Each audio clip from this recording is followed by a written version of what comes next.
La vida de San Juan Bosco. Era una noche de 1854 en Turín. Un muchacho de apenas 14 años sacó un cuchillo y lo apuntó directamente al corazón del sacerdote que tenía frente a él. Los demás jóvenes retrocedieron aterrorizados, pero don Bosco no se movió. Con una calma que desafiaba toda lógica, miró fijamente los ojos del muchacho y le dijo: «Si vas a usar ese cuchillo, úsalo primero conmigo, pero si guardas esa arma, te prometo que nunca te abandonaré». El silencio se hizo eterno. Lentamente, el muchacho bajó el cuchillo y comenzó a llorar. Este no fue un milagro aislado, fue apenas uno de los miles de momentos en que un hombre llamado Giovanni Bosco transformó vidas destinadas a la perdición en historias de esperanza. En el siglo XIX, mientras Europa vivía la revolución industrial y las ciudades crecían de manera descontrolada, miles de niños quedaron abandonados en las calles, sin hogar, sin educación, sin futuro. Muchos terminaban en la delincuencia, las cárceles o la muerte prematura. Era un tiempo oscuro para los más vulnerables, pero en medio de ese caos surgió un hombre que vio en cada niño abandonado no un problema social, sino un hijo de Dios con destino grandioso. Su nombre era Giovanni Melchiorre Bosco. El mundo lo conocería como Don Bosco, el padre y maestro de la juventud.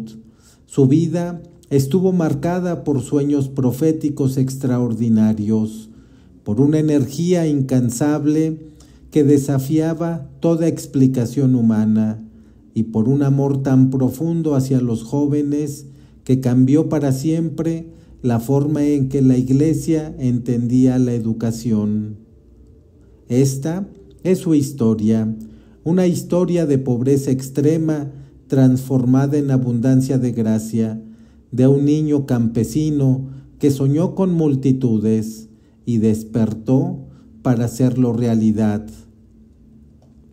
El 16 de agosto de 1815, en una pequeña aldea llamada Becchi, cerca de Turín, Italia, nacía Giovanni Bosco. El paisaje era hermoso pero implacable: colinas verdes de Piamonte, campos de trabajo duro y una pobreza que mordía como el frío del invierno. Su padre, Francesco Bosco, era un campesino humilde. Su madre, Margarita Ochiena, una mujer de fe inquebrantable y manos trabajadoras. Giovanni, o Giovannino, como le llamaban, era el menor de 3 hermanos, pero apenas 2 años después de su nacimiento, una fiebre se llevó a su padre. Francesco murió dejando a Margarita sola con 3 niños pequeños, una deuda considerable y un pedazo de tierra que apenas daba para sobrevivir. Imagina por un momento esa escena: una viuda joven, sin recursos, mirando a sus 3 hijos y preguntándose ¿cómo los alimentaría mañana? Pero Margarita Bosco no era una mujer que se rendía. Con las manos agrietadas por el trabajo del campo y el corazón fortalecido por la oración, se levantaba antes del alba y trabajaba hasta que la oscuridad le impedía ver, y cada noche reunía a sus hijos y les enseñaba el Padre Nuestro, el Ave María y algo más precioso aún, que Dios nunca abandona a los pobres. Cuando Giovanni tenía apenas 9 años, tuvo un sueño que marcaría toda su vida. no era un sueño común, era tan vivido, tan real, que décadas después lo recordaría con exactitud total. En ese sueño, Giovanni se encontró en un campo rodeado de niños, pero estos niños no jugaban, peleaban, maldecían, blasfemaban. Lleno de indignación infantil, Giovanni corrió hacia ellos con los puños cerrados, gritando: «No hablen así, dejen de pelear». Pero mientras más trataba de golpearlos para hacerlos callar, más se reían de él. De pronto apareció un hombre vestido con ropas resplandecientes. Su presencia irradiaba autoridad y ternura al mismo tiempo. El hombre le dijo: «No con golpes, sino con la mansedumbre y la caridad deberás conquistar a estos amigos tuyos. Yo te daré la maestra bajo cuya guía podrás hacerte sabio». Giovanni miró desconcertado y vio aparecer una mujer de aspecto majestuoso. Ella le dijo: «Mira». Y cuando Giovanni volvió a mirar a los niños, ya no vio muchachos blasfemos, sino corderos, cabritos, perros, gatos, osos, animales salvajes de todo tipo. La mujer volvió a hablar: «He aquí tu campo de trabajo, hazte humilde, fuerte y robusto, y lo que ahora ves suceder con estos animales, tú deberías hacerlo con mis hijos». Giovanni miró otra vez, y los animales se habían transformado en corderos mansos que saltaban y bailaban de alegría alrededor de aquel hombre y aquella mujer. Giovanni despertó confundido, pero con algo ardiendo en su corazón. Le contó el sueño a su familia. Su hermano mayor, Antonio, se burló: «¿Te has vuelto loco? ¿Quieres ser pastor de cabras?». Su madre más sabia murmuró: «¿Quién sabe? Tal vez Dios te llama al sacerdocio». Ese sueño fue la primera de muchas revelaciones místicas que don Bosco experimentaría a lo largo de su vida. Pero el camino hacia el sacerdocio no fue fácil, en absoluto. Antonio, su hermano mayor, se opuso ferozmente. Para él, Giovanni era solo otro par de manos que debía trabajar la tierra. Cuando Giovanni mencionó su deseo de estudiar, Antonio estalló en furia. «¿Estudiar? ¿Con qué dinero? Vete a trabajar como los demás». La situación se volvió tan tensa que Margarita tuvo que tomar una decisión desgarradora. Para proteger a Giovanni, lo envió a trabajar como sirviente en una granja vecina. Allí, el muchacho de apenas 11 años araba campos, alimentaba animales y dormía en establos. Pero Giovanni no perdió la esperanza, y Dios puso en su camino a personas clave. Un sacerdote, don José Caloso, reconoció el talento extraordinario del muchacho y comenzó a darle clases gratuitas. Durante 2 años precisos, Giovanni aprendió latín, italiano, aritmética, pero entonces, en 1830, don Caloso murió repentinamente. Giovanni quedó devastado y nuevamente sin maestro. ¿Qué hizo Giovanni?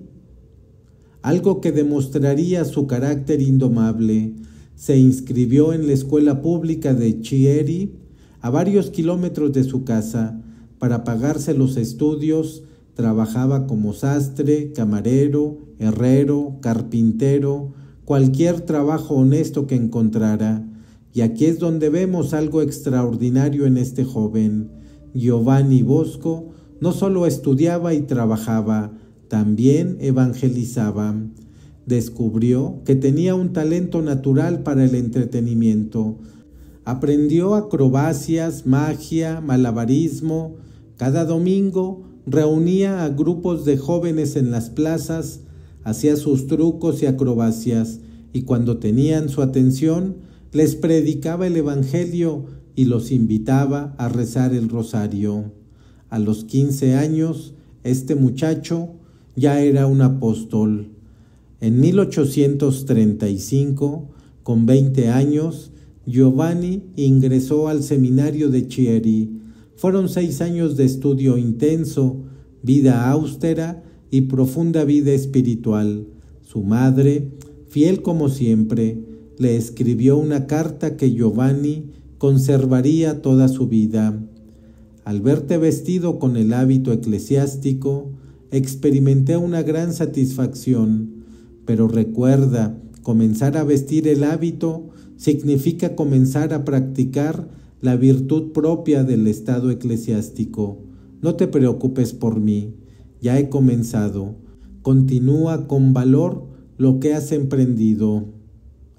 El 5 de junio de 1841, Giovanni Melchiorre Bosco fue ordenado sacerdote en la capilla del arzobispado de Turín. Tenía 25 años. Celebró su primera misa el día siguiente, el 6 de junio, festividad del Corpus Christi, cuando colocó la casulla sacerdotal y elevó la hostia consagrada por primera vez. No imaginaba que esas manos levantarían miles de corazones caídos, construiría cientos de escuelas y cambiaría la vida de incontables jóvenes. Pero Dios sí lo sabía.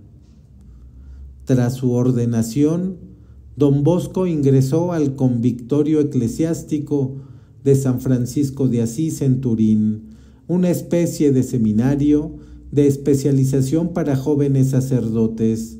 Allí fue guiado por un hombre excepcional, don José Cafaso, quien sería su director espiritual y mentor. Don Cafaso era conocido por su santidad, también sería canonizado después, y por su ministerio con los prisioneros condenados a muerte, y fue precisamente él quien llevó a don Bosco a descubrir su verdadera misión.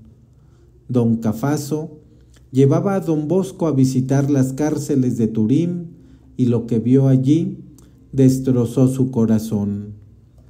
Las celdas estaban repletas de jóvenes, no criminales endurecidos de 40 años, sino muchachos de 12, 14, 16 años, niños hacinados en espacios inmundos, mezclados con criminales adultos, sin esperanza de rehabilitación. Don Bosco les preguntaba: ¿por qué estás aquí? Y las respuestas eran siempre las mismas: no tenía casa, no tenía trabajo, nadie me enseñó, robé porque tenía hambre. Don Bosco comprendió algo crucial: estos muchachos no eran malos por naturaleza, eran víctimas del abandono, y si alguien los hubiera amado, educado y guiado a tiempo, nunca habrían terminado allí. Fue entonces cuando tomó la decisión más importante de su vida. No esperaría a que los jóvenes cayeran en la cárcel para ayudarlos. Iría a buscarlos antes a las calles y les daría lo que nadie más les había dado: un hogar, educación y amor.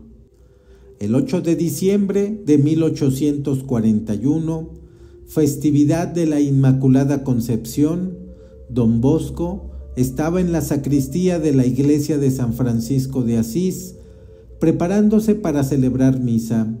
El sacristán regañaba a gritos a un muchacho andrajoso que había entrado buscando trabajo como ayudante de misa. «Fuera de aquí, no sabes nada, vete». Don Bosco intervino, detuvo al sacristán y se acercó al muchacho. Era un joven albañil huérfano de 16 años llamado Bartolomé Garelli.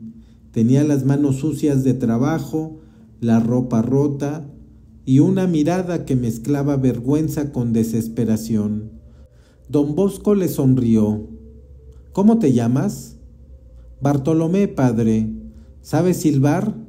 El muchacho lo miró confundido, pero asintió. «Entonces ven, ayúdame en la misa. después hablaremos. Después de la misa, don Bosco se sentó con Bartolomé en la sacristía. Le preguntó sobre su vida, su familia, sus sueños. Bartolomé nunca había conocido tal atención, nunca nadie se había interesado realmente en él. Don Bosco le dijo: ¿te gustaría aprender a leer, a escribir, conocer a Dios? Bartolomé, sorprendido, respondió que sí. Entonces, vuelve el próximo domingo, y si conoces a otros muchachos como tú, tráelos también. Ese encuentro, ese simple acto de bondad con un muchacho olvidado, fue el nacimiento del oratorio, la obra que transformaría millones de vidas. El siguiente domingo, Bartolomé volvió con 6 amigos.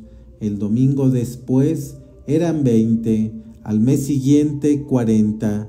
En un año, más de 100 muchachos se reunían cada domingo con don Bosco. Pero el crecimiento trajo problemas. Los vecinos se quejaban del ruido. Los dueños de los lugares donde se reunían los echaban. Durante 5 años, el oratorio fue nómada, moviéndose de lugar en lugar, plazas públicas, prados, cementerios abandonados. Don Bosco no se rendía, y su madre, mamá Margarita, dejó la tranquilidad del campo y se mudó a Turín para ayudar a su hijo. Esta mujer extraordinaria, ya mayor, se convirtió en la madre de todos aquellos muchachos. Les lavaba la ropa, les curaba las heridas, les cocinaba sopa y les enseñaba a rezar. Finalmente, en 1846, don Bosco encontró un lugar permanente, una casa modesta con un cobertizo en el barrio de Baldoco. Uno de los sectores más pobres de Turín. Era pequeño, precario, pero era suyo. El cobertizo se convirtió en capilla, el patio en campo de juegos, la casa en dormitorio para los muchachos que no tenían dónde dormir. Los domingos, Baldoco se transformaba. Cientos de muchachos llegaban desde las calles. Don Bosco los recibía con una sonrisa gigante y los brazos abiertos. Jugaban, reían, corrían. Luego misa, después catecismo, después más juego, y antes de irse, cada muchacho recibía un abrazo personal de don Bosco. Pero don Bosco vio que el domingo no era suficiente. Muchos muchachos no tenían dónde vivir entre semana. Dormían bajo puentes, en callejones, así que abrió las puertas del oratorio, no solo los domingos, sino todos los días. El oratorio se convirtió en hogar, escuela, taller, parroquia y familia. Don Bosco desarrolló un método educativo revolucionario que llamó el sistema preventivo. En una época donde la educación se basaba en el castigo severo, los golpes y el miedo, don Bosco propuso algo radicalmente diferente. Su sistema se basaba en 3 pilares. Primero, en la razón, explicar el porqué de las normas, apelar a la inteligencia del joven, no a su miedo. Segundo, religión, ayudar al joven a descubrir que Dios lo ama personalmente y que tiene un plan para su vida. Tercero, amor bondadoso, una presencia constante, afectuosa pero firme. El educador no es un vigilante, sino un padre y amigo. Don Bosco escribió: sin afecto no hay confianza, sin confianza no hay educación. Sus muchachos no lo llamaban director o padre superior, lo llamaban simplemente don Bosco. Con familiaridad y cariño, él jugaba con ellos, les enseñaba trucos de magia, les contaba historias, reía con ellos, pero también era firme. Cuando era necesario corregir, lo hacía con claridad, pero siempre en privado, siempre con respeto y siempre seguido de un abrazo que decía: te corrijo porque te amo. La vida de don Bosco estaba marcada por eventos extraordinarios que sus contemporáneos no dudaban en llamar milagros. Hay testimonios documentados de multiplicaciones de comida. En más de una ocasión, cuando no había pan suficiente para alimentar a los cientos de muchachos, don Bosco rezaba y el pan alcanzaba para todos. Los testigos describían cómo las canastas que debían vaciarse seguían llenas. Un testimonio del padre Juan Bautista Francesia narra: yo mismo fui testigo, contamos 20 panes, había más de 300 muchachos. Don Bosco bendijo el pan, lo comenzamos a distribuir y alcanzó para todos. Cuando terminamos, aún quedaban panes en las canastas. Había curaciones inexplicables, muchachos con fiebres mortales que sanaban tras la oración de don Bosco, epidemias que evitaban el oratorio mientras devastaban el resto de Turín. Y estaban los sueños proféticos. Don Bosco tenía sueños extraordinariamente detallados sobre el futuro de sus muchachos, sobre peligros inminentes, sobre la expansión de su obra. En una ocasión soñó que uno de sus jóvenes moriría pronto. Le contó el sueño al muchacho, lo preparó espiritualmente y efectivamente el joven murió días después en paz con Dios. Pero don Bosco siempre minimizaba estos eventos. Si hay milagros, decía, es porque ustedes rezan. Atribuía todo a la intercesión de María Auxiliadora, a quien amaba con devoción filial. El trabajo crecía exponencialmente. Para 1850, don Bosco tenía varios oratorios funcionando en Turín. Había abierto escuelas, talleres de carpintería, sastrería, zapatería. Los muchachos aprendían oficios que los sacarían de la pobreza, pero don Bosco era un hombre y no podía estar en todos lados. Necesitaba ayuda, necesitaba colaboradores que compartieran no solo su trabajo, sino su corazón.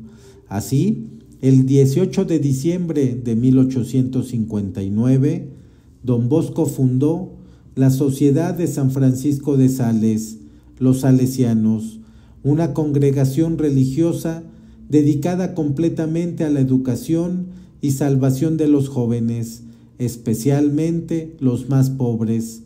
Tomó el nombre de San Francisco de Sales, un santo conocido por su bondad y dulzura, cualidades que don Bosco quería imprimir en sus seguidores.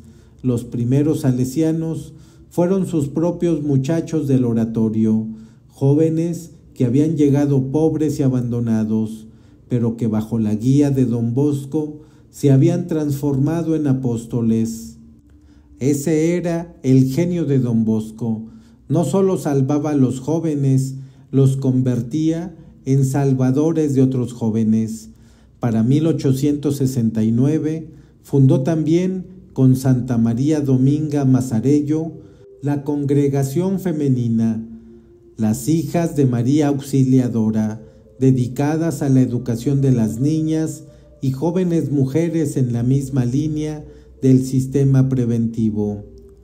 En 1862, don Bosco tuvo otro de sus sueños proféticos.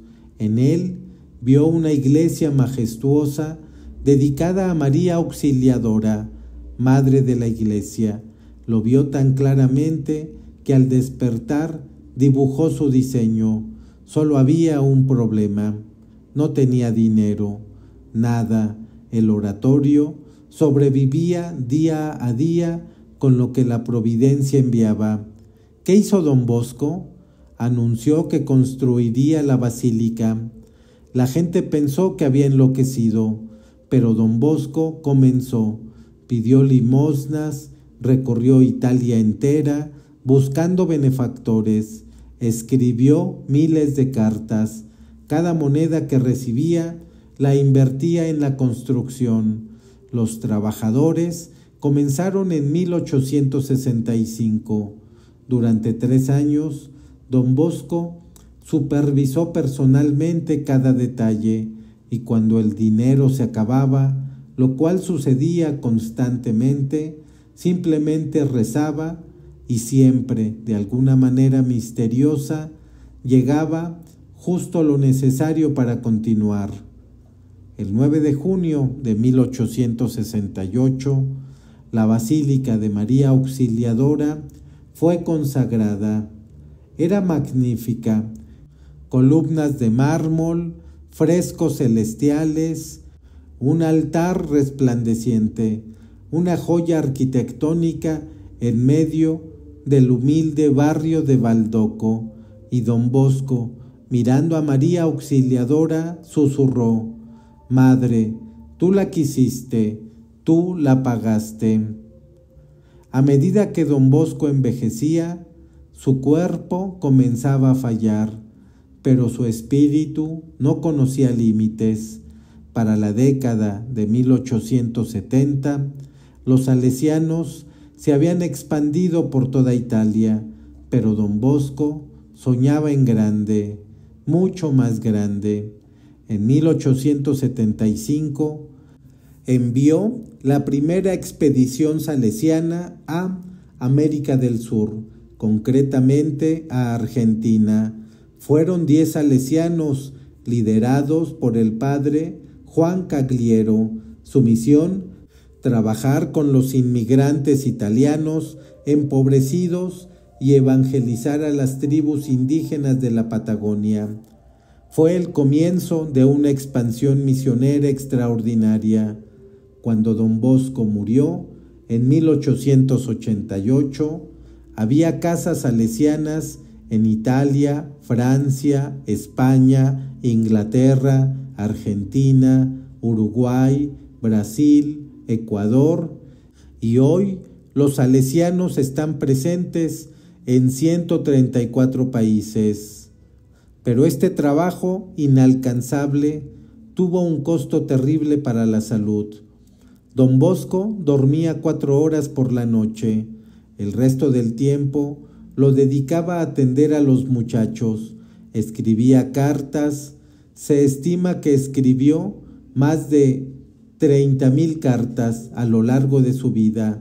Viajar, recaudar fondos, resolver problemas administrativos, dirigir espiritualmente a cientos de personas.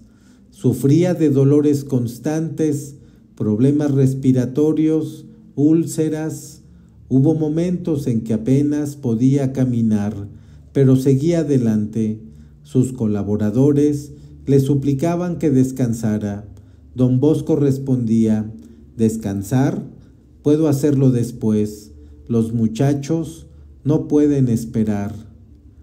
A finales de 1887, la salud de don Bosco se deterioró gravemente. Apenas podía levantarse de la cama. Su voz, antes potente y alegre, se había vuelto un susurro.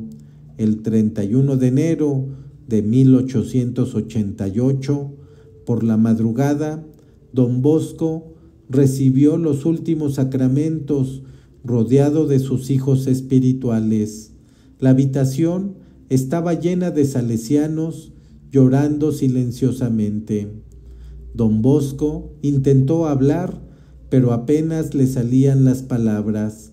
Con un esfuerzo sobrehumano, murmuró sus últimas palabras: «Recomiéndenme a nuestros muchachos. Díganles que los espero a todos en el paraíso». A las 4:45 de la mañana del día 31 de enero de 1888, Giovanni Melchiorre Bosco exhaló su último suspiro. Tenía 72 años. La noticia de su muerte conmocionó a Italia y al mundo católico. Miles de personas acudieron a Baldoco para despedirse. El funeral fue multitudinario. Se estima que más de 40,000 personas desfilaron junto a su féretro, entre ellas cientos de muchachos, ahora hombres hechos y derechos, que lloraban desconsoladamente al Padre que les había dado todo. Los testimonios de su santidad comenzaron inmediatamente. La gente clamaba por su canonización. El proceso comenzó en 1890. Apenas 2 años después de su muerte, los testimonios de milagros se multiplicaban, curaciones inexplicables atribuidas a su intercesión, conversiones extraordinarias. Fue beatificado por el Papa Pío XI el 2 de junio de 1929 y el 1 de abril de 1934, domingo de Pascua, el mismo Papa Pío XI lo canonizó en la Basílica de San Pedro ante una multitud de 300,000 personas. San Juan Bosco, el niño campesino que soñó con multitudes de jóvenes, había sido elevado a la gloria de los altares.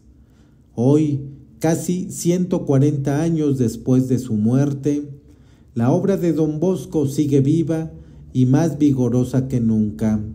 Los salesianos de Don Bosco son la tercera congregación religiosa masculina más grande del mundo, con más de 14,000 miembros trabajando en los 5 continentes. Las hijas de María Auxiliadora son más de 11,000 religiosas dedicadas a la educación de niñas y jóvenes. Juntos operan miles de escuelas, universidades, orfanatos, centros juveniles, parroquias, misiones. Millones de jóvenes cada año son tocados por el carisma salesiano, pero más allá de las estadísticas hay algo más profundo. Don Bosco nos dejó un mensaje eterno. Cada joven importa, no importa cuán caído esté, cuán perdido parezca, cuán irrecuperable lo considere la sociedad. Cada joven tiene dentro de sí una semilla de grandeza que solo necesita amor, paciencia y fe para florecer. En un mundo que a menudo descarta a los jóvenes problemáticos, Don Bosco nos recuerda que el amor es más poderoso que cualquier estadística de fracaso. En una cultura que valora la eficiencia sobre la persona, Don Bosco nos enseña que un solo joven vale todo el esfuerzo del mundo. Cuando aquel muchacho apuntó un cuchillo al corazón de Don Bosco, el santo no vio a un delincuente, vio un hijo de Dios herido que necesitaba amor, y ese amor transformó no solo a ese muchacho, sino a miles más. La pregunta que Don Bosco nos deja es simple pero desafiante. ¿A cuántos jóvenes estamos dispuestos a amar hoy? ¿A cuántos estamos dispuestos a darles una segunda oportunidad? ¿A cuántos les diremos, yo creo en ti, incluso cuando tú no crees en ti mismo? San Juan Bosco, Padre y Maestro de la juventud, ruega por nosotros.